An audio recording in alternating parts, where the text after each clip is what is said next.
Bonjour à tous, bienvenue sur l'Étoile de l'Univers. Je vais vous parler de la pleine lune du 14 juin qui sera à 23,24 du Sagittaire et qui se passe à 11h49 GMT.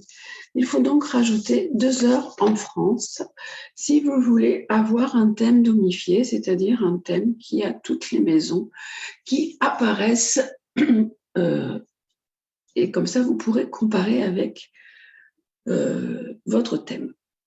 Alors, cette lune est dans le signe du Sagittaire. Le Sagittaire est un signe de feu, c'est un signe mutable et son glyphe ou son dessin représente une flèche tirée vers le ciel. C'est un centaure qui tire une flèche vers le ciel. Et elle représente en fait une flèche qui est envoyée pour savoir ce que l'on désire. C'est un peu une quête aussi spirituelle, c'est une quête de sagesse, une quête d'inconnu. On s'ouvre à plus vaste et plus grand que nous, vers une énergie de diversité, d'ouverture, de générosité. Sa planète et la planète qui gouverne le Sagittaire est Jupiter. Donc avec ce Jupiter, on a besoin d'ouverture, un besoin d'ouverture aux autres, un besoin de multiplicité. Il faut vraiment activer la flèche du Sagittaire. La direction de la flèche, elle symbolise l'intelligence humaine, l'évolution, le chemin de la connaissance et la route vers l'inconnu. Les mots clés de cette pleine lune sont cultiver la joie, la positivité, s'ouvrir à de nouveaux horizons, ouvrir son cœur à l'amour, croire en l'univers, aimer la vie, lâcher ses peurs, se remplir d'amour et vivre avec passion, être dans une énergie, un bouillonnement. Ça peut nous parler aussi de voyage, d'enthousiasme, d'intensité, de fougue, d'ouverture d'esprit, de confiance. Cette lune en Sagittaire, elle a vraiment beaucoup de mots. Elle nous parle de chemin spirituel, de valeurs. Quelles sont vos vraies valeurs? C'est un temps de célébration, de rituels et de prières qui glorifie la vie et qui permet d'accueillir la lumière dans son cœur. On peut aussi s'interroger un petit peu plus sur notre mission de vie et se dire qu'on s'en remet à plus grand que nous. Les aspects qu'on peut voir pour cette pleine lune, alors on voit bien sûr comme chaque pleine lune, la lune opposée au soleil. Quand on a une lune en Sagittaire, on a le soleil opposé en Gémeaux lorsque c'est la pleine lune. Et on a un aspect que vous pouvez voir, des traits rouges qui vont jusqu'à Neptune. Donc c'est un aspect de carré, c'est-à-dire c'est un aspect de défi avec Neptune. Il nous est demandé de nous ouvrir à l'empathie, à la foi, à nos croyances, à nos rêves, à se tourner vers nos idéaux. Mais on peut avoir pas mal d'intuitions aussi. Mais attention, ces intuitions, elles peuvent être un peu faussées. On peut être dans la confusion, dans le flou avec Neptune, ne pas trop savoir où on en est en ce moment, ne pas savoir comment faire. Donc, on nous dit qu'il faut être dans la réalité, s'ancrer dans la réalité, ouvrir les yeux, avoir du discernement. On peut également se réfugier dans peut-être dans des choses, dans la fuite. Alors les fuites, on peut les faire de différentes façons. Ça peut être des fuites par les rêves, par le côté artistique, par le côté plus négatif, par les abus qui peuvent être dans les médicaments et les drogues, parce qu'en fait, Neptune représente également tout ça. Mais le Soleil et la Lune sont, malgré tout, malgré ce carré à Neptune, en bel aspect à Saturne. Saturne, vous savez quand même que c'est une planète qui est lourde aussi et lente, comme Neptune bien sûr, mais Saturne est la planète de la structure. Donc, ce trigone donc, du Soleil et de la Lune à Saturne nous soutient et nous aide dans notre réflexion, nous aide sur notre chemin, nous propose de réfléchir à nos structures, à nos bases, dans notre travail, professionnellement et sentimentalement. Saturne permet un travail de longue haleine, un travail de fond. Il nous permet un temps de pause, car après la nouvelle lune en Gémeaux et celle-là et cette pleine lune en Sagittaire, il pourrait y avoir aussi de l'emballement. D'autant que Jupiter, qui est le maître du Sagittaire et le maître de cette pleine lune, il est en Bélier et il est conjoint à Mars. Il est tout proche de Mars, donc il est conjoint à Mars, ce qui donne de la fougue, de l'impulsivité, une envie d'agir pour des belles choses, des bonnes valeurs, pour peut-être aussi une meilleure image sociale, pour un besoin de reconnaissance, un besoin d'affirmation de soi, parce qu'on peut voir Chiron, qui est conjoint à Mars, et Chiron nous parle de blessure. Chiron est la blessure du thème, dans votre thème. On a tous un Chiron dans son thème, à vous de regarder où il se trouve.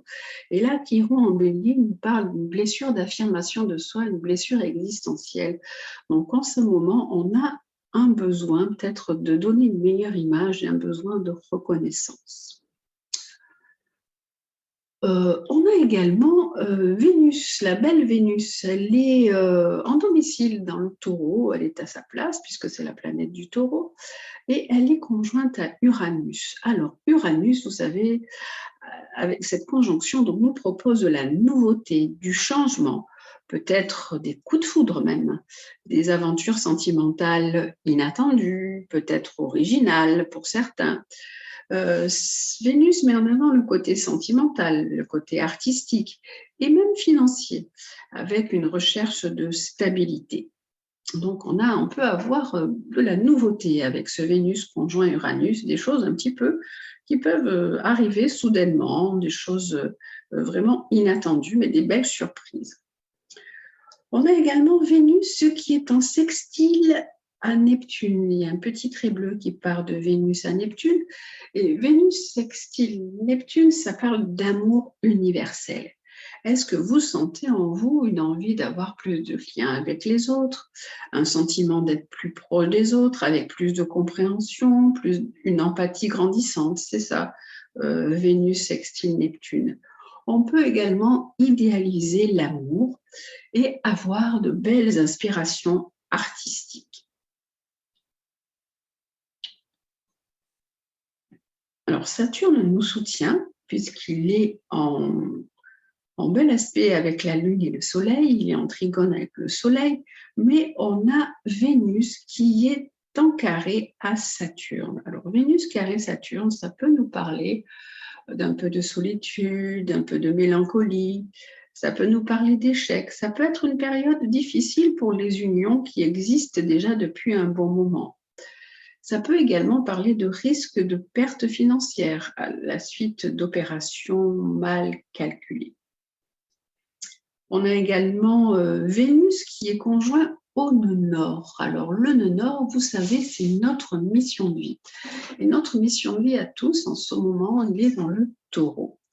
Alors, le nœud nord dans le Taureau, ça nous parle d'aller vers plus de simplicité, de nous tourner vers tout ce qui est des valeurs écologiques, vers la terre, aller vers l'amour, puisque le Taureau nous parle d'amour avec Vénus, nous parle de vraies valeurs, de retrouver un certain côté épicurien, de la stabilité. Il nous parle également de nourriture. Je ne sais pas si vous avez remarqué comme en ce moment, la nourriture revient souvent sur le tapis. On nous parle de manque de blé, manque de certaines céréales, manque par même de moutarde. On nous parle des pays où on parle même peut-être de famine. Donc, c'est vraiment important. Ce nœud nord en Taureau, il est là pour qu'on se réveille un petit peu et qu'on soit un peu plus attentif à la terre, à la nourriture, à tout ce qui nous est donné et qu'on soit un peu plus dans la gratitude par rapport à tout ça. Saturne également, alors donne aussi, il y a un autre aspect qui est Mercure en carré à Saturne. Alors Mercure carré Saturne, ça peut aussi donner des freins dans notre communication. Ça peut être un petit peu plus difficile pour la réflexion, la mise en avant d'un point de vue communication, compréhension. On peut avoir un peu un manque de confiance en soi. Voilà, donc on a quand même donc Soleil, Lune en trigone à Saturne, mais on a aussi quand même des petits aspects à Saturne qui peuvent être un peu inquiétants, hein. Mercure carré Saturne, Vénus carré Saturne. Pourtant, on a cette belle Lune en Sagittaire qui nous demande quelles sont nos valeurs, vers quoi on a envie de se tourner, qu'est-ce qu'on a envie de faire, si on a envie d'être un petit peu plus dans l'enthousiasme, l'ouverture, et de se tourner vers des belles valeurs spirituelles.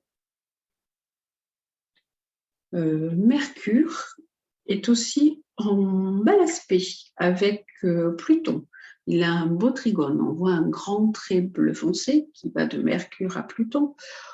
On nous dit qu'il faut aussi transformer notre communication, être dans une communication un peu plus vraie.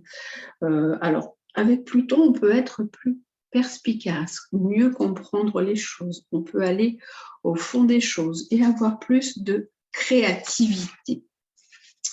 Voilà, donc les aspects de cette pleine lune.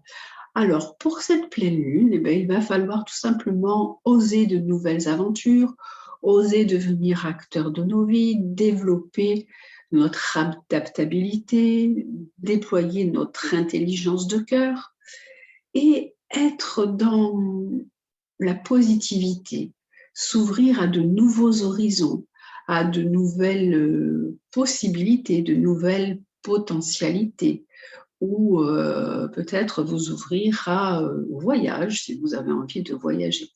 Ouvrir son cœur à l'amour, croire en l'univers, se remplir d'amour et vivre avec passion. Voilà ce que nous propose cette pleine lune. Savoir ce vers quoi vous avez envie de tirer vos flèches, votre flèche de Sagittaire. Qu'est-ce qui est important pour vous en ce moment? Qu'est-ce qui va vous permettre de vous épanouir, qui va vous permettre de vous tourner peut-être vers un petit peu plus de spiritualité? Voilà ce que nous propose donc cette pleine lune. N'oubliez pas quand même de rester les pieds sur terre, puisqu'en fait, avec cette pleine lune, on a quand même le carré à Neptune. Donc, soyez quand même ancrés dans la réalité. Je vous souhaite donc une très belle pleine lune. Profitez bien de ces belles énergies. Je vous dis, prenez bien soin de vous. Je vous embrasse et à très bientôt.